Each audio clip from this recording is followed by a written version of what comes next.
or just creating one, or in sacking tank production in favor of such, just so that he can get a better a better attack on those Mutalisks and a better more AoE damage on such. Now, but he seems to be competent in his Marine Micro. We see here Slush checking out the 4th base for Drewbie, but it sees that it's already down and he wants to take his 5th base, and it is starting to progress into the late game from Drewbie versus Slush. Now we see here a 5th command center already going down from Drewbie, and Slush has been maxed for a long time, and oh, that was beautiful by Slush, but how short-lived will that victory be, getting out of that position quite nicely while the Marines were getting us around. However, he was pushed into the 3rd base of Drewbie, which was surrounded by missile turrets, but he did manage to get out of there with requiring a lot of micro and good decision making right there. But of course we see a massive charge of Lings just trying to run past for no apparent reason, but of course he seems to be wanting to go for it now. This is kind of a strange decision, as he does not have any Lings or Baneling backup. Maybe he's just, oh, I see what he's doing. He is trying to get rid of some of his supply so that he can get up 11 Infestors and of course 5 Corruptors, plus the extra Broodlord supply. That was quite a good move right there from Slush, just because he wanted to get a better maxed out army than Drewbie had. Now we see here well no, actually that's sorry, Terran vehicle weapons level 1 almost complete, as well as the 3rd weapon damage level for the Marines. And of course we see here unsieged tanks going to be destroyed by those Banelings and Lings. That is not so good for Drewbie. However, he does have a lot of production capabilities. He has a wow, he does have a lot of capabilities. Of course, he has three factories, as well as 7 barracks, and of course a reacted starport. Now we have a lot of infestors out in the field, but no pathogen clans. This seems to be a huge mistake from Slush, and this may or may not be a massive battle, and by massive I mean deciding battle. I'm sure it will be a massive battle, as both players were maxed prior to this, but seems to have gotten quite a good fungal growth off there, as we see that a lot of the Marines are in the red, and the Drewbie trying to drop down his Marines, but of course they all just die to a slaughter of Zerglings. 2-3 to Slush, as well as 2-3 to Drewbie. These guys are very even on upgrades, but of course we see Broodlords advancing down the middle of the map, trying to attack all of these missile turrets and get into the defenses of Drewbie.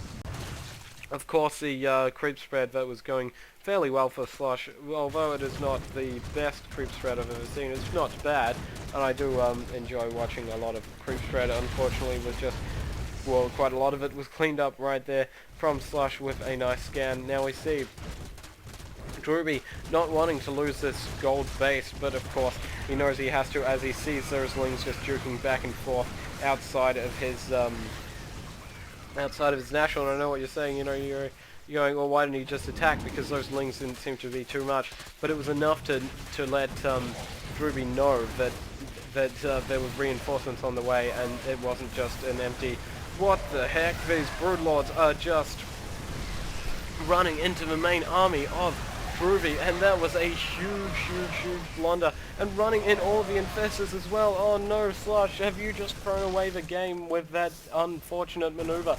He just ran all of his Broodlords into that army, and it was just not very, oh, that was just awful for Slush.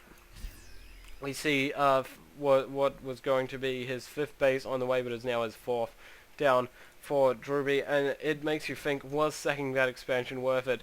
Was getting rid of it expansion worth it? And of course, then for Slush, and of course we see a good drop going down in the 3rd base of Slush. So they are now again even on expansions. We see here some Zergling counterattacks going on. But that was not good for Slush. That was not a good engagement at all. He just lost his entire Broodlord army, and of course all of his infestors, and he's trying for a counter-attack again with all these circlings with the adrenal glands, which is an awesome upgrade, I might add. But now he's going to be running into a planetary fortress, and that is just going to be goodbye Lings, and of course Baneling's trying to be morphed in here, but it is going to be too little too late, and they are going to be cleaned up before they even get to hatch. We see here something dying down there, but of course Viking production is not actually the Great Aspire. I missed the Great Aspire going down, and of course the lair the lair that was mistakenly thrown down from Slush, as well as the hive, but of course the lair being saved because of the fact that it was a lair, and only Lee being left with about 250 health before I came back to it a bit later, and it had healed a bit.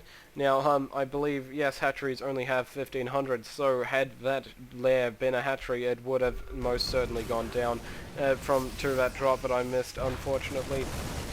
Now we see here, Slush trying to take all of the bases from the left-hand side of the map, and Drewbie wanting to follow suit, but not so sure how much he wants to waste a command center down here as another drop cleaning up that hatchery. Now we another drop coming down here trying to attack the Spire again, and of course we see 3 Ultralisks and 6 Corruptors going down, as well as this beautiful contain that is going down from Drewbie that I forgot that I was neglected to mention prior to this. Now we see, I don't know what he's target firing down at the moment, but he does get fungal growth and growth, really? He does get fungal growth, and of course that is the end of that. Now, we see here Drewbie's beautiful contain allowing him to assail the third, and by third I mean 5th and 6th bases of Slush, but and that's not good, as we see Slush has no way of attacking the contain because he doesn't have any power units. Where are those Banelings morphing in? He has a lot of Banelings morphing in, but I have no idea where they are. There's 21 somewhere, but it does not seem to be of his main army. But he is sacking Lings again. I don't think this was the best idea because he was not entirely maxed from that point. So he just wanted to try. But of course he did do quite a bit of damage, as these tanks may have been a bit too spread out. Now, chitinous plating and of course +3 going down for Slush, as well as the +3 armor being neglected from Drewbie, and taking down the 4th and 5th bases of Slush and his mining. Oh no, we see another drop in the main, getting the lair destroyed, as well as the the 6th base of Slush. This is looking pretty grim right now. There does not look to be too much that Slush can do to come back from this. We see 12 drones to 28 SCVs, and it is 121 supply. I did miss a huge counterattack going down right there from Slush, trying to kill off that that 4th base, or 5th base, sorry, from Drewbie, and succeeding. Now we see here Drewbie trying to move his main command center into the gold, just because that will give him the maximum production capabilities for a short amount of time.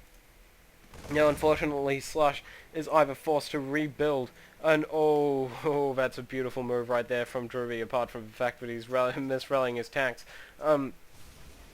Pulling back when you're ahead can sometimes be the when you've started to contain him and just destroyed all of his mining bases, can be the how do you say, it can be just the difference between, yeah, that's the word, the difference between winning and losing, as he may or may not have lost that contain to all of these power units that have just hatched from Slush. Now that Drewbie is in a more defensive position, he may be able to hold this, and he sees the massive onslaught of units and decides not to siege up.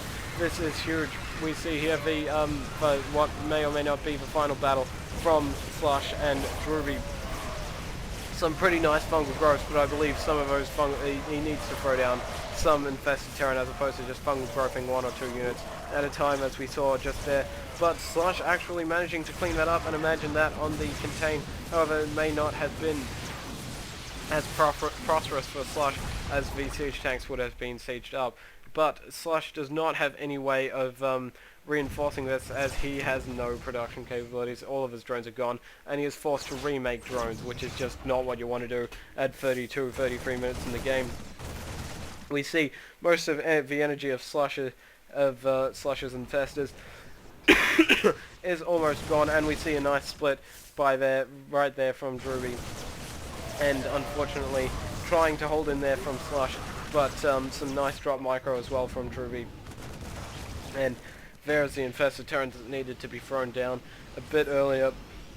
Pardon me, and of course we do see the SCVs being trained as well from Drewbie at 4 at a time, but of course he does have mules, and he does have a drone and or worker and SCV, however you want to call them, advantage. Now we see a siege lane being set up from Drewbie. He knows that he's ahead. He knows how many bases he's killed. He knows that he can beat this army, but he also knows that if he gives if Rain Slush gives him the opportunity to go into a bit later of a game at this point, he knows that he can win, as he has so many more production capabilities, so many more production facilities, so many more expansions and SCVs and economy, and the production tab tells it all. We see here going for as many bases as Slush has made at this point, and this is going to be GG. He's trying to funnel guys up and by guys I mean units, up the ramp, but we see the base going down, and that base going down marks the impending doom of our Rain Slush. Now, unfortunately, Drewbie is looking to go out for another push, because he has seen this is all that Slush has left, and he knows that he can take it right now. Stimming to get those Ultralisks, and of course those don't get affected by Marauder Slow, but it doesn't really matter at this point. We see just absolute annihilation right there from Drewbie, although not as one-sided as it could have been, but there's the GG from Rain Slush, and we see Drewbie doing a great job just rallying extra units and having a large production. And you're kind of stuffed when the only thing that you have in production at a 35 to 36 minute long game is a creep tumor. That is kind of the sign of defeat when you are 50 supply down, half that of Drewbie's. And Drewbie, you know, man, really stepping up his game. One attack on his tanks, as well as 2 or 3 on his infantry. And you know, I thought that was actually a beautiful game right there from Drewbie, always back and forth, and some nice fungal growths, of course, from Slush. But the onslaught was just way too much from Drewbie, and I'd like to thank you guys for tuning in. As always, this has been Mercenary Gaming signing, and by Mercenary Gaming I mean Intrepidity, signing out.